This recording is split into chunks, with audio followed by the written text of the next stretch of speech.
ماضی میں آپ کو یاد ہے الیکشن کمیشن آف پاکستان یہ بھی کہتا رہا ہے اور سپریم کورٹ آف پاکستان میں کہتا رہا ہے کہ فیڈرل گورنمنٹ پیسے نہیں دے رہی تو کیسے الیکشنز ہوں گے، ساتھ ہی ساتھ سیکیورٹی کے بڑے مسائل ہیں تو کیسے الیکشن ہوں گے۔ تو اب کون سی وجہ ہے کہ پنجاب کے بلدیاتی انتخابات کا شیڈیول واپس لیا گیا ہے؟ 4 ہفتوں کی مہلت ہے جی، کہ 4 ہفتوں میں جو مسائل ہیں، نئے قانون کے آنے کے بعد جو رکاوٹیں ہیں ان کو دور کیا جائے۔ پہلے بھی بلدیاتی انتخابات اتنے لیٹ ہو گئے تو اپوزیشن کو تکلیف کیا ہے بھئی؟ اپوزیشن کیوں اس قسم کے جو امینڈمنٹس پیش کر رہی تھی کہ بل رک جائے؟ پاکستان میں ڈکٹیٹرز نے غیر جماعتی انتخابات کو اپنے آپ کو مضبوط کرنے کے لیے استعمال کیا ہے۔ اس میں بیوروکریسی کی بجائے جو نمائندے تھے، عوامی نمائندے، ان کو شامل کیا گیا تھا، ان کو اختیار دیا گیا تھا، جو کہ اس لوکل گورنمنٹ بل میں اور اس لوکل گورنمنٹ ایکٹ میں ہمیں نظر نہیں آتا۔ جو اصل بات ہے وہ اس کے بعد آتی ہے کہ تمام کے تمام امیدوار غیر جماعتی بنیادوں پر انتخاب لڑیں گے، لیکن اس کے بعد 30 دن کے اندر انہیں غلام ہونا پڑے گا، یعنی کسی جماعت میں شامل ہونا ضروری ہے۔ تو لگتا یوں ہے کہ جو ڈیوولوشن آف پاور کا کانسیپٹ ہے، جو سینٹرلائزیشن کو ختم کرنے کا اور ڈی سینٹرلائزیشن کا کانسیپٹ ہے، جو روح ہے بلدیاتی اداروں کی، اس پر عمل درآمد ہمیں ہوتا دکھائی نہیں دیتا۔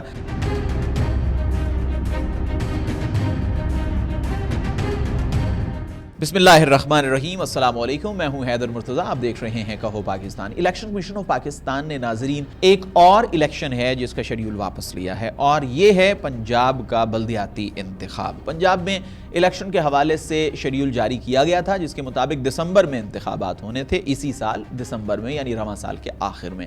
لیکن اب پاکستان کے جو الیکٹرانک میڈیا چینلز ہیں وہ یہ رپورٹ کر رہے ہیں کہ الیکشن کمیشن آف پاکستان نے یہ شیڈیول واپس لے لیا۔ کیوں شیڈیول واپس لیا ہے جی؟ وجہ کیا ہے؟ ماضی میں آپ کو یاد ہے الیکشن کمیشن آف پاکستان یہ بھی کہتا رہا ہے اور سپریم کورٹ آف پاکستان میں کہتا رہا ہے کہ فیڈرل گورنمنٹ پیسے نہیں دے رہی تو کیسے الیکشنز ہوں گے، ساتھ ہی ساتھ سیکیورٹی کے بڑے مسائل ہیں تو کیسے الیکشن ہوں گے۔ تو اب کون سی وجہ ہے کہ پنجاب کے بلدیاتی انتخابات کا شیڈیول واپس لیا گیا ہے؟ تو وجہ یہ ہے جناب کہ پنجاب اسمبلی نے جو بل پاس کیا تھا، دا پنجاب لوکل گورنمنٹ بل، وہ اس کے بعد ہم نے دیکھا کہ گورنر پنجاب نے بھی دستخط کر دیے، اب وہ قانون بن گیا، اور اس قانون بننے کے بعد اب صورتحال یہ ہے کہ وہ جو شیڈیول جاری کیا گیا تھا وہ پنجاب لوکل گورنمنٹ ایکٹ 2022 کے تحت جاری کیا گیا تھا۔ اب یہ نیا قانون آ گیا تو یہ کہا گیا الیکشن کمیشن آف پاکستان کو، اور پنجاب حکومت کی جانب سے درخواست بھی کی گئی کہ اب چونکہ نیا قانون آ گیا ہے لہٰذا اس کے مطابق شیڈیول جاری ہوگا، اس کے مطابق الیکشنز ہوں گے، اور 2022 کا جو لوکل گورنمنٹ ایکٹ ہے اس کے مطابق نہیں ہو سکتے الیکشنز۔ نتیجتاً کیا ہوا ہے کہ یہ شیڈیول واپس لے لیا گیا ہے۔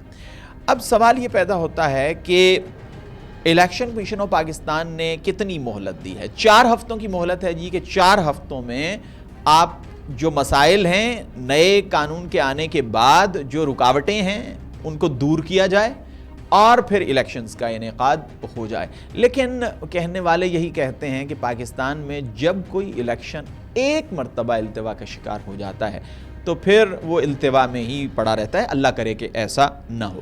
اب ہم بات کر لیتے ہیں کہ جس بنیادی وجہ سے یہ الیکشن 4 ہفتے لیٹ ہو گیا ہے وہ ہے دا پنجاب لوکل گورنمنٹ بل، جو کہ پنجاب اسمبلی نے پاس کیا تھا، اور آپ کو یقیناً یہ یاد ہوگا کہ یہ اس وقت پاس ہوا کہ جب پنجاب میں ایک افراتفری کا عالم تھا، ایک مذہبی جماعت احتجاج کر رہی تھی اور راستے بند تھے، ایک ہنگامہ خیزی تھی، اور اپوزیشن جماعتوں نے یہ معاملہ بھی اٹھایا کہ یہ ایک ایسی احتجاجی فضا ہے، راستے بند ہیں، ہنگامہ خیزی ہے، پورے ملک میں ایک ہیجان کسی کیفیت ہے، تو اتنا اہم بل ہے اس کو پینڈنگ کیا جائے۔ لیکن ظاہر ہے کہ حکومت نے اسے پاس کرنا تھا لہٰذا یہ پاس ہو گیا، اور اس کے بعد گورنر نے اس پر دستخط بھی کر دیے۔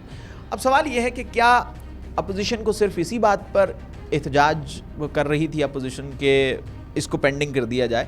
37 کم و بیش 37 ترامیم پیش کی گئیں حکومت کو اس بل کے حوالے سے اپوزیشن کی جانب سے، لیکن اس پر کوئی کان نہیں دھرا گیا۔ اب سوال یہ بھی ہے کہ پہلے بھی بلدیاتی انتخابات اتنے لیٹ ہو گئے تو اپوزیشن کو تکلیف کیا ہے بھئی؟ اپوزیشن کیوں اس قسم کے جو امینڈمنٹس پیش کر رہی تھی کہ بل رک جائے؟ تو اس میں سے صرف اس مختصر سے وقت میں ہم ایک یا دو امینڈمنٹس پر بات کر سکتے ہیں، یا ایک یا دو شقوں پر بات کر سکتے ہیں جو اس ایکٹ کا حصہ ہیں۔ اور یقیناً آپ اگر تھوڑا بہت پاکستان کی سیاست اور پاکستان کی انتخابی تاریخ سے لگاؤ رکھتے ہیں تو آپ کو ساری پکچر سمجھ میں آ جائے گی۔ اب پہلی چیز جو ہے وہ یہ ہے کہ یہ اپوزیشن لیڈر نے بھی اس پہ بات کی، انہوں نے کہا کہ یہ جو الیکشن ہے یہ غیر جماعتی بنیادوں پر ہونے جا رہا ہے، اور غیر جماعتی بنیادوں پر جو الیکشنز ہوتے ہیں وہ کیوں ہوتے ہیں اس بارے میں آپ کو یقیناً اندازہ ہے۔ پاکستان میں ڈکٹیٹرز نے غیر جماعتی انتخابات کو اپنے آپ کو مضبوط کرنے کے لیے استعمال کیا ہے، وہ ایوب خان ہوں، وہ جنرل ضیاء ہوں، وہ جنرل مشرف ہوں۔ اچھا چلو دور نہیں جاتے ہم ماضی قریب کی بات کر لیتے ہیں کہ مشرف صاحب نے جو ناظمین اور نائب ناظمین کا لوکل گورنمنٹ کا نظام متعارف کروایا تھا، اس میں انہوں نے کہا تھا کہ جی میں ڈیولوشن آف پاور کر رہا ہوں، ڈی سینٹرلائزیشن کر رہا ہوں، نچلی سطح تک اختیارات منتقل کر رہا ہوں، اور ان کا جو نظام تھا وہ کافی حد تک اس حوالے سے درست بھی تھا۔ آپ کو یاد ہے ڈی سی کو ڈسٹرکٹ کوآرڈینیشن آفیسر بنایا گیا تھا، اور تبھی جو ڈی پی او ڈسٹرکٹ پولیس آفیسر کا عہدہ بھی مشرف صاحب کے زمانے میں ہی متعارف کرایا گیا۔ تو اس وقت جو ناظمین اور نائب ناظمین ہوتے تھے، پرٹیکولرلی اگر ہم ضلع یا تحصیل کی بات کریں تو وہ بڑے بااختیار تھے۔ ڈیولوشن آف پاور جو ہے اس حوالے سے لٹریچر یہ کہتا ہے اور تجزیہ کار یہ کہتے ہیں کہ مشرف صاحب کا جو لوکل گورنمنٹ کا نظام تھا وہ بڑا مؤثر تھا۔ اس میں بیوروکریسی کی بجائے جو نمائندے تھے، عوامی نمائندے، ان کو شامل کیا گیا تھا، ان کو اختیار دیا گیا تھا، جو کہ اس لوکل گورنمنٹ بل میں اور اس لوکل گورنمنٹ ایکٹ میں ہمیں نظر نہیں آتا ہے اس طرح سے جس طرح سے ناظمین اور نائب ناظمین کا نظام تھا۔ تو کیا مشرف صاحب واقعی ڈیولوشن پاور چاہتے تھے؟ ڈیولوشن پاور تو ہو گیا، ڈی سینٹرلائزیشن تو ہو گئی، لیکن اس کے پیچھے جو انٹینشن تھی وہ خود کو مضبوط کرنا تھا۔ اسی طرح ہم ماضی میں بھی دیکھتے ہیں بیسک ڈیموکریسیز کا ایک تصور آیا تھا، اس کا بھی یہی، اس کے پیچھے جو انٹینشن تھی، اس کے پیچھے جو نیت تھی، اس کے پیچھے جو ارادہ تھا وہ یہی تھا کہ ڈکٹیٹرز خود کو مضبوط کرتے ہیں۔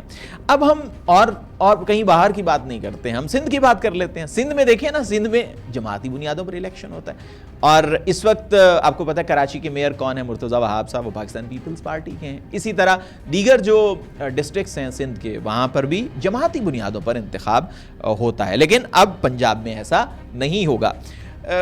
لیکن جو اصل بات ہے وہ اس کے بعد آتی ہے کہ تمام کے تمام امیدوار غیر جماعتی بنیادوں پر انتخاب لڑیں گے، لیکن اس کے بعد یعنی آزاد ہوں گے، لیکن اس کے بعد 30 دن کے اندر انہیں غلام ہونا پڑے گا، یعنی کسی جماعت میں شامل ہونا ضروری ہے۔ اور یہاں کہانی شروع ہوتی ہے پاکستان تحریک انصاف کی۔ پاکستان تحریک انصاف کا جو انٹرا پارٹی الیکشن کا معاملہ ہے وہ ابھی تک پینڈنگ ہے، ان کے پاس نشان بھی نہیں ہے اور شاید رجسٹریشن بھی نہیں ہے۔ تو نتیجہ کیا ہوگا کہ وہ آزاد جو کاؤنسلرز منتخب ہو کر آئیں گے ان کو اپنی جماعت میں شامل نہیں کر سکیں گے۔ اور اگر جماعتی بنیادوں پر بھی ہوتا تو ظاہر ہے اگر سمبل نہیں ہے تو وہ اس بیس پر کانٹیسٹ نہیں کر سکتے تھے الیکشن۔